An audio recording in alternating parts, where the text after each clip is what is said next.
Hello and welcome to World Insight with me, Tian Wei. The program is coming to you live on CGTN. Tuesday is the second day of the current round of China-U.S. trade negotiations at the vice ministerial level, with the U.S. delegation led by Deputy U.S. Trade Representative Jeffrey Garish. On Thursday and Friday, Chinese Vice Premier Liu He is expected to meet with U.S. Trade Representative Robert Lighthizer and Treasury Secretary Steven Mnuchin. Talks takes place as the clock ticks toward a March 1st deadline, after which the U.S. has threatened to raise tariffs on Chinese goods worth $200 billion to 25% if a deal is not reached. Let's hear what the Chinese Foreign Ministry spokeswoman has to say about the end goal of the ongoing negotiations. The two sides are expected to build on the consensus they reached in Washington and engage in more in-depth discussions on issues of common concern.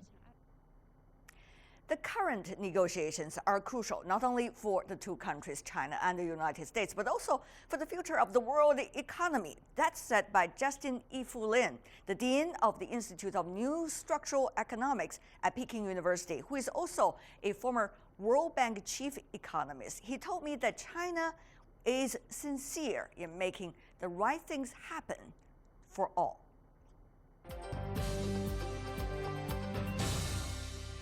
Do you see it that optimistically? Well, I think that for China, as far as I know, we have every intention to reach something you just described.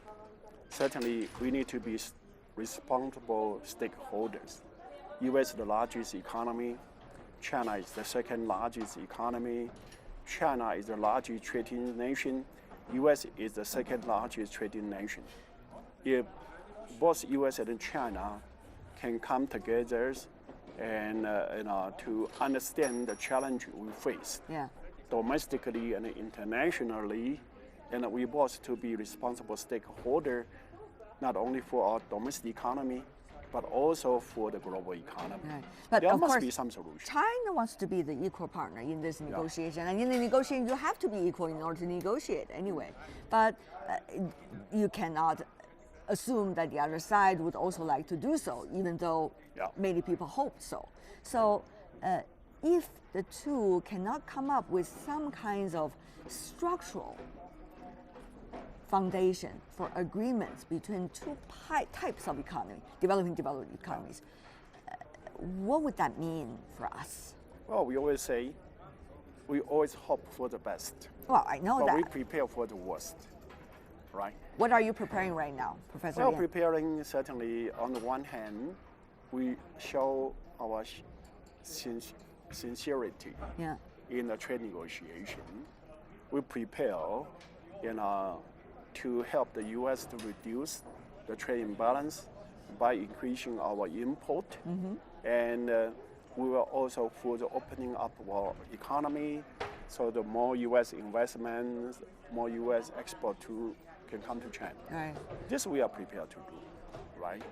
But hope an agreement can be reached. But if it cannot be reached, it's not the end of the day, it's not the end of the world. China still has big potential to grow. Because we are middle-income country. That's right. Even people say the excess capacity, but the Chinese government has, carried out the necessary program to reduce excess capacity in steel, in coal, in shipment, right? Yes. Not only so, we can do industrial upgrade. Currently, most of our industries are in low, medium, value-added sectors. We can upgrade to high value-added sectors, and it's a part of our development process. If you want to increase your income, you need to upgrade your industry, and we should do that, right? We can further improve our infrastructure.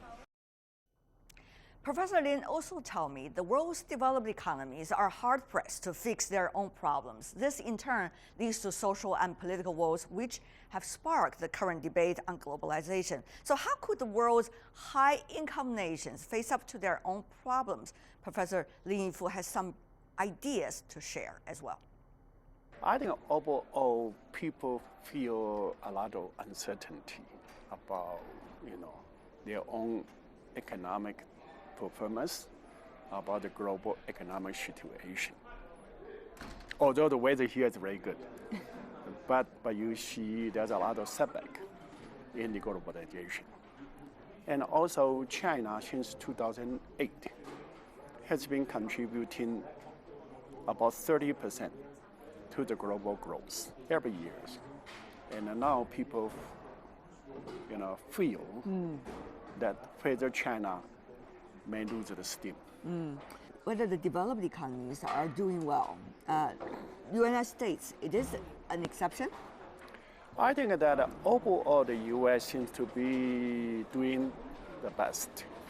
But compared to the potential growth or their performance before 2008, for the high-income country, including U.S., used to grow at the rate of 3% to 3.5%. And U.S. last year, with such a huge tax cut by President Trump, its performance is only about 2.9%, right, which is lower than 3 to 3.5%. And also in the past, whenever a country fully recovered from the crisis, they should have a period of time, 1 year, 2 years, to grow at 4%, 5%, sometimes even 6%. And the U.S. since 2008 has not reached that growth rate yet. Right. So from these indicators, I think the U.S. has not fully recovered. And other countries in European Union, its growth rate has been around 1.5% up and down since 2008. Right. Japan, around 1% up and down since 1991. So the high-income country has not fully recovered to their potential yet. Right. What do you see for developed economies? Because it's true that economies are still coming into different categories. Yeah. What are some of the most important things for them to streamline right now? Well, actually, the reason why the recovery in high-income countries has been so difficult because they do not carry out the structural reform. And without structural reform, the whole economy cannot return to a more healthy, more vigorous situation. Yeah. For the structural reform in general, you need to reduce the government budget deficit. Well, that's not easy. Yeah. You need to do deleveraging. You need to cut down welfare programs. If they can do that, the economy will be healthier, right? But the difficulty is that the economic growth rate has been under, performance. Right. We need to consider some kind of ways to do it. Actually, when I was at the World Bank, I started to promote the use of global infrastructure investments is a way out. Because if you try to do the structural reform, it's contractionary. You need to find some kind of demand to create some kind of demand. Yes. To offset the contractionary, That's right. and then you can carry out the structural. But the same thing applies. Where does the money come from, right? Yeah, but here that the money in high-income country, they are reserve currency country. They will print the money anyway. If their domestic economy is underperforming, then they will lose the monetary policy, and certainly that will support, their monetary expansion. But the developing country and at the end, if their economy underperform, the government will have to pay more social welfare, social protection. The government budget deficit will be high. So the money will be spent. So you can spend the money for social welfare programs, or you can spend the money to find a way to create a real demand, and that can create a space the governance structure right now is very nervous because they have a discontent right now on the street. So if you were in their shoes, what would you do? Of course, the latter. You want to quick fix a problem without thinking about its potential. Actually, the return for the infrastructure is long term. But when you make the investment, the push up of the demand is immediately. And when you use if you make investment in infrastructure, which release the bottleneck of growth, in the long run, economic growth will be enhanced. Right. And in the short run, the demand will be created, job will be created, and it will create a space for carrying out contractionary structural reform. And not only so, it can reduce. You use infrastructure investment. It creates a demand, create job. The government will reduce the need for social protection. I see. Social welfare, unemployment benefit. The world's developed economies are hard-pressed to fix their own problems. This in turn leads to, of course, a lot of problems in their economy and the debate. But the developing countries are also facing their own sets of challenges. What's going on for them? China included, is the eagerness, though, to experiment and to seek alternative solutions to the current problems. Let's hear what Professor Lin Yifu had to say.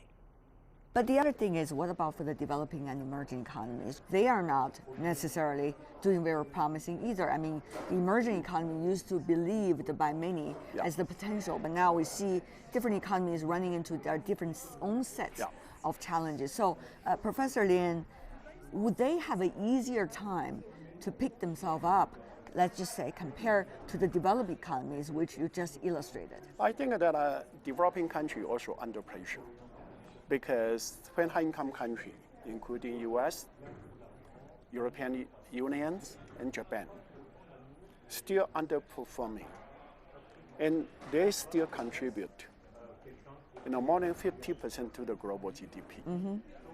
If their economy underperforms, their demand is suppressed, and certainly the trade, the export from the emerging market will be hurt. Now, before 2008 global financial crisis, the global trade grew, twice, or more than twice the speed of global GDP growth. But after 2008, the global GDP growth reduced. Now, the trade growth is even lower than the GDP growth. Right. And certainly that hurt the emerging market economies. Right. So you're seeing, Professor, a trickle-down effect in a way, that it started from or the negative externality to the economic development in the developing country. That's a very interesting vicious cycle, isn't it?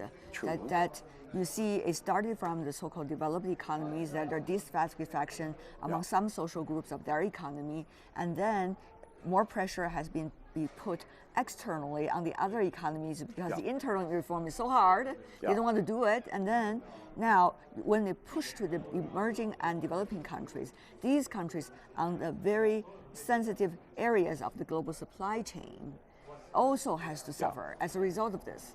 And the Not to impact, mention as their you said, own economic issues. The impact, as you said, first certainly directly because through trade, but indirectly because the high-income country, they has not fully recovered, and especially they use monetary policy expansion as a way to support their economy.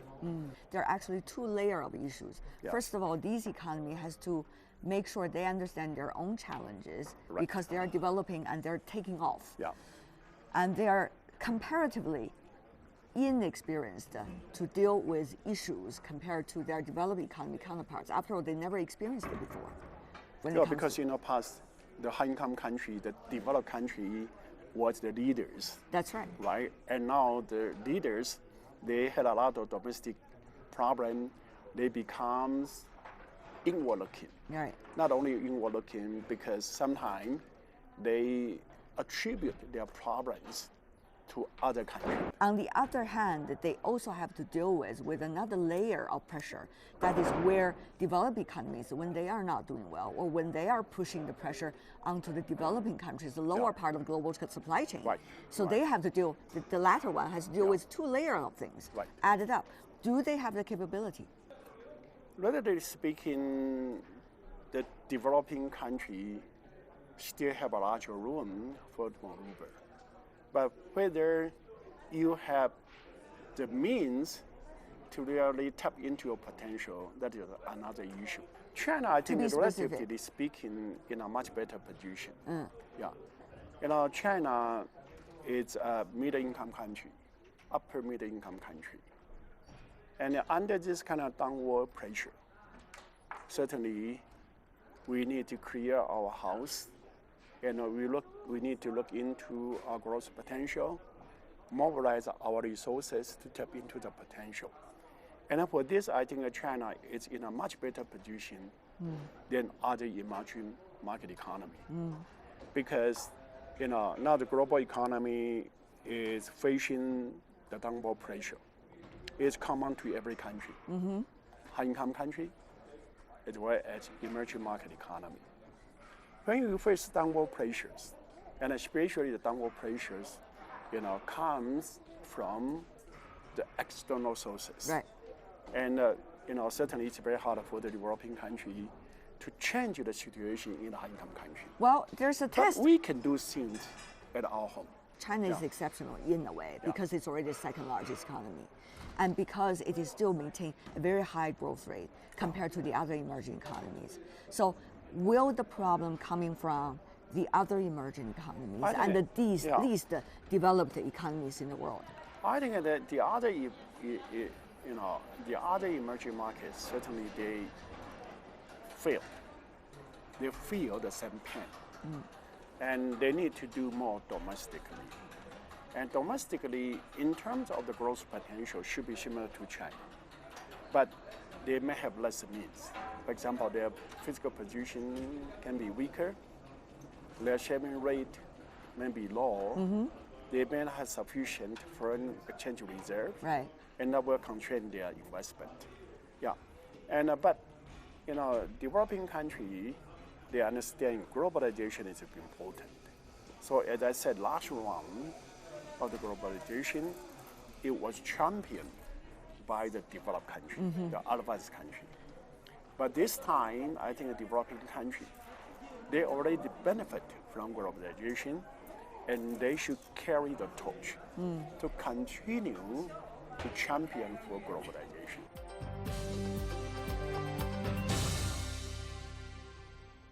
That's Professor Justin E-Fu Lin, the former chief economist of the World Bank, talking to us about the world economy, particularly those of the emerging and developing countries. You're watching World Insight with me, Tian Wei. Still to come on our program.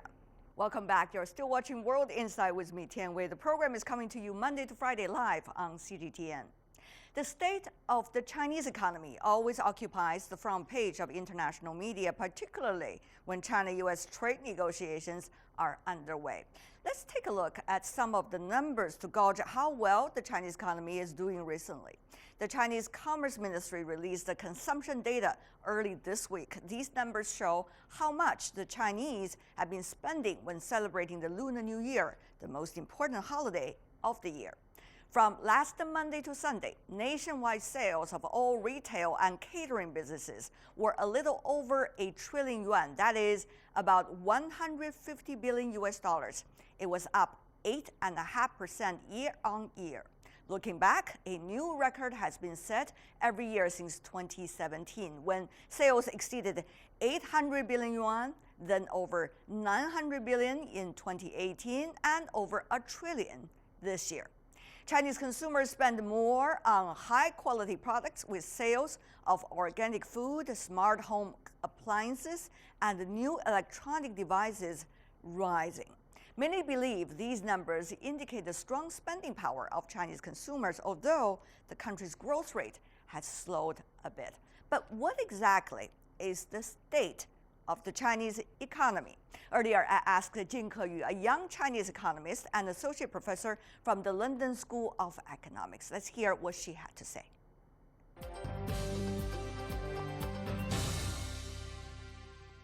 You've been, I have to say, Keyu, very active on the international stage, helping others to understand China's logic as you see it, and also writing about articles on different platforms, talking about your views of the Chinese policies.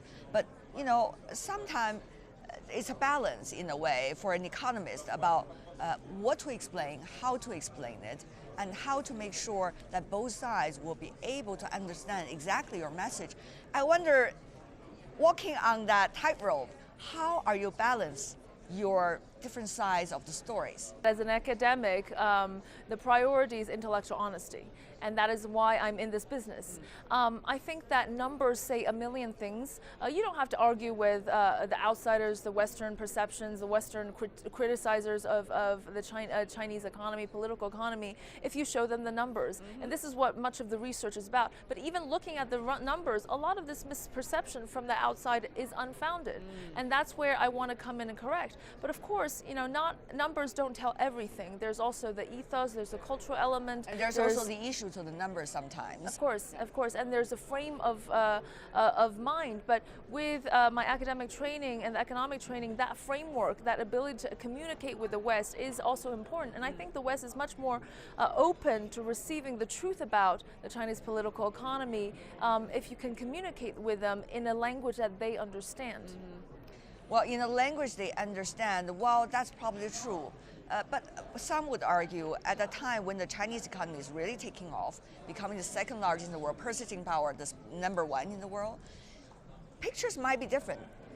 Whether there is a genuine motivation to try to understand what's really going on inside China, from your perspective, is that a fair assessment?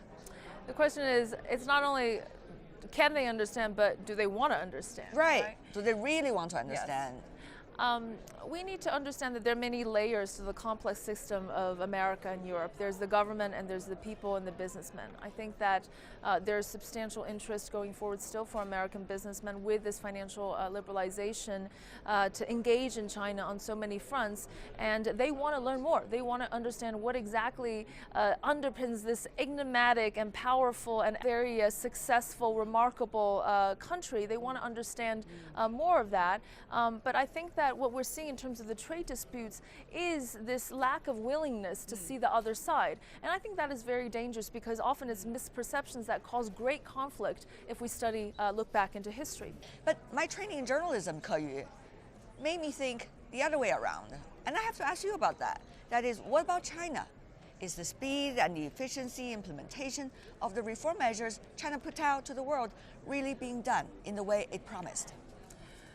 Reforms have been done and accelerated after China joined the WTO. We must recognize that and understand that when there is a unified political will, and sometimes it's caused by external shocks like trade conflict with the U.S., sometimes it's pushed through more efficiently. However, we have to also look into the internal problems as well. Is the, let's say, environment suitable for reforms? Do people have motivation to really take radical decisions? Because ultimately the reforms need people to push them through. Where are the people? Are they going to have that kind of incentive? Do we have a kind of personnel selection mechanism that rewards people with vision, with execution skills, ready to stick their neck out there to take some risk? And I think that is as much a challenge to why we're not seeing reforms as many of the other things that are considered. But are there any signs telling you that we are really breaking this cycle, going to something totally different, or at least somewhat different? Reforms are always difficult. I know you would say that, Keyu. I know you would say that. But okay. I have a but. Okay. External pressure from the U.S. The unintended consequence of that is it's pushing through. We're actually accelerating some of the much needed reforms. And opening up financial services, which of course was already on the agenda, but it really has been accelerated, and I think they're opening up in much larger scale. Here, inviting in new blood, new financial institutions from Right. the foreign economies will bring more competition, will open up financial services for Right. firms and for households. And I think that will be one sign of improvement, but it takes time, right? Okay, here's the question. I mean, globalization, when you see the earlier rounds, people realize there's a place for them. And therefore, they try to train themselves, make everything ready, and get themselves into that global supply chain. And it works somewhat perfectly. And now you see a lot of dissentment in the air, dissatisfaction. So the change means unpredictability. The change also means maybe lose before gain. So here's the question to an economist. What is the most efficient and the best way to do change? One of my favorite quotes is, we must change to remain the same, which means we need to make progress in order to maintain our living standards. And this is very much the question of today. And it is not just trade that has brought about changes, but really even more importantly, technology. And technological development has displaced many workers and has kept a middle income stagnant in many parts of the advanced economies. And I think China has embraced change in a very, let's say, at least economics speaking, efficient way. You can see that the skill transfers, the adoption of new skills and transfers, across jobs have been much smoother than in other countries, and that has to continue. But what is underlying China is that there is expectations for tomorrow. Unlike the West, there's diminished expectations for the next generation. Chinese people are hopeful that there will be better life tomorrow, so they're willing to invest in human capital.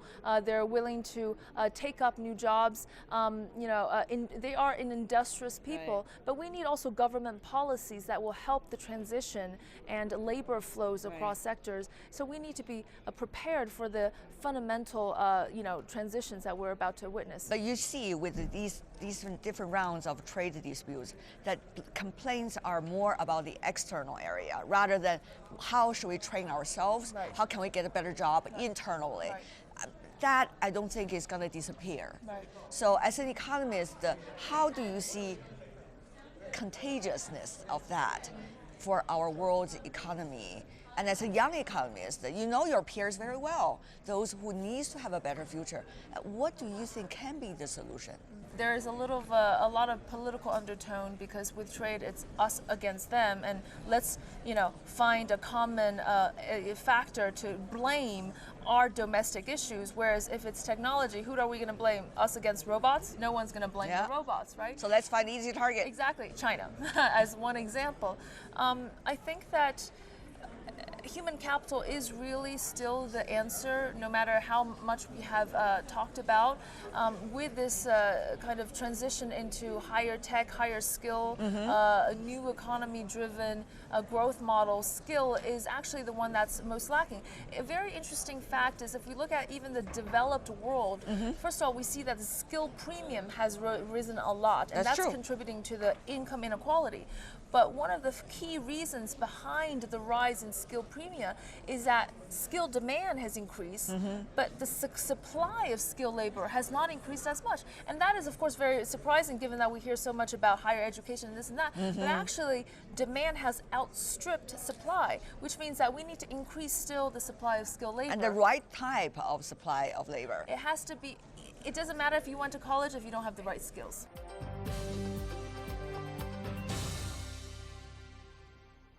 Stay with us here on World Insight with me, Tian Wei. Still to come on our program. Welcome back. You're still watching World Insight. I'm Tian Wei. There is only one China in the world, and Taiwan is an inalienable part of China's territory. That is an indispensable principle for China. In the New Year speech of Chinese President Xi Jinping, he reiterated the call for peaceful reunification. While it's inevitable for the great rejuvenation of the Chinese people, the issue of Taiwan has always been the bottom line for ties with the United States. With the local elections in Taiwan and the more complex geopolitical situation in the Asia-Pacific region, what could we expect on cross-strait ties? In today's episode of our special series, An Updated Vision, and review an outlook of China's strategies, we take a look to the Taiwan issue by talking to Mr. Yang Mingjie, a director of the Institute of Taiwan Studies at the Chinese Academy of Social Sciences, on all of these topics. Let's listen in.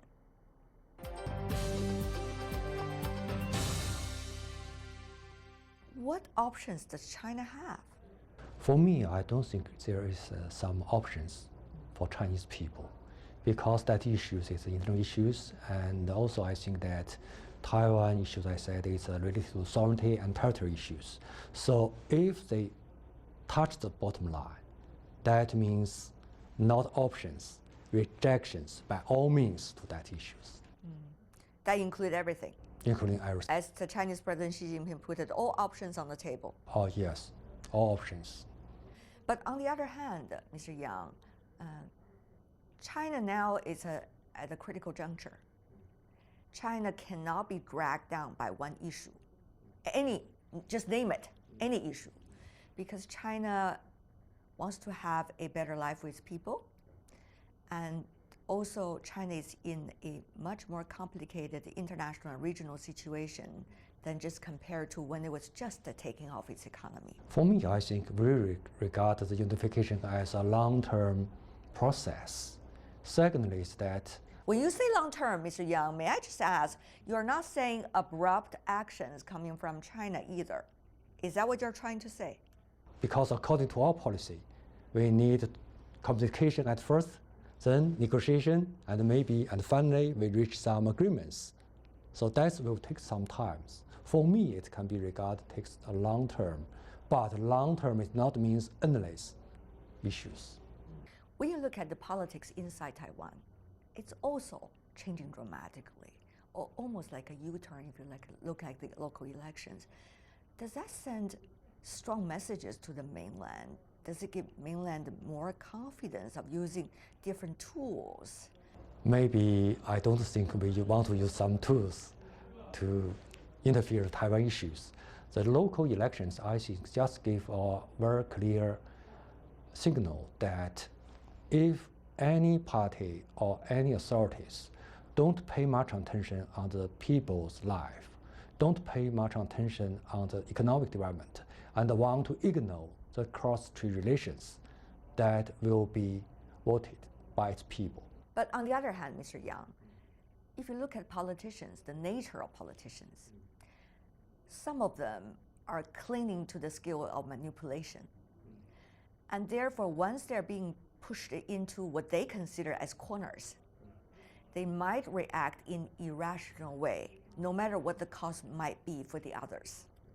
The so-called self-interest of certain politicians. So, Mr. Yang, given the tip of balance, as they believe, with the DPP going on now in Taiwan, how is the rest of Taiwan and also the mainland, the central government, prepared for some irrational reactions? I think that if some politicians want to take some irrational act or policy, that irrational at first is not responsible by central government, it's responsible by local people. Then it's not only the Taiwanese people but also the mainland people, because we are Chinese. That we respond to the irrational policy or actions by rational way. That means always all measures we can make to respond for that. But the thing is, Mr. Yang, how will those that are making policies, let's just say from the mainland, looking at the issue in Taiwan, be able to reach out to different layers of the Taiwan society and really do comprehensive consultation and making responsible decisions? And I think that it not means that decided by the central government, something like that. For example, like Xi Jinping's speech, he used the word Taiwan 方案. It means Taiwan case. That means any options for the future of Taiwan will be negotiated or dialogue with Taiwan's people. It's some kind of a consultation. And secondly is that it not means decided just one step.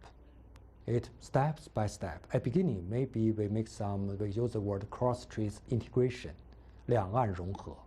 That means we began from the low-level communication and cooperation, and then we will make some upgrading for the future. What kind of upgrading are you talking Upgrading about? may be that we can exchange our views to make some democratic consultation or something like that. And then maybe finally to reach some agreements for the future of the Taiwan authorities, something like that. The Taiwan issue is not just an issue that's sensitive to China-U.S. relations, but also is an issue when China is developing at a rapid speed and become the center of the world attention, and its evolving relationship with all the other significant and also regional players. So, Mr. Yang, how would China be able to, first of all, prevent manipulation of the Taiwan issue by any side, and also be able to cool-mindedly address some of the recent phenomenons, whether it is with the major powers or it is with some of those countries who are just trying to seek materialistic advantage. Mr. Yang, how is China looking at this overall picture? The overall picture, I think that we feel some self-confidence about Taiwan issues. Where does the confidence come At from? the beginning, I see some dangers come from the foreign factors, but on the other side, there's also some positive come from foreign countries and international communities, because more and more international communities accept one China principle. Secondly, is that even United States, they want to avoid confrontation, especially on Taiwan issues. So that's why even some act has been passed and signed by President, but so far there's no some concrete actions have been taken by United States government. Mr. Yang, before we go, final question for you. As a scholar looking very closely every day on the issue of Taiwan, what are some of the pillars that you would direct your attention to every day, and that would help you to make a good judgment of the overall situation, Mr. Yang? For me, I think there are only one important factors I want to pay much attention is what the Taiwanese people thinking and what the mainland people's thinking. That is very important for me. The public sentiment. Thank you so much, Mr. Yang, for being with us. Really appreciate it. It's my pleasure.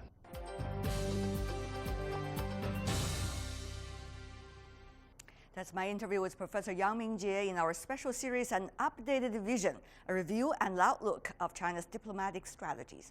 Tomorrow, I will talk to Professor Zhu Feng on the issue of South China Sea and the Korean Peninsula denuclearization. So please stay tuned. And that is all the time we have for today. If you'd like to see more, try to find us World Insight CGTN into your search engine or check out our YouTube channel. Also follow us on Twitter, Facebook, and Sina Weibo. From me, Tian Wei, and everyone on the World Insight team, thanks for watching. Tune in again next time for insights across China and around the world.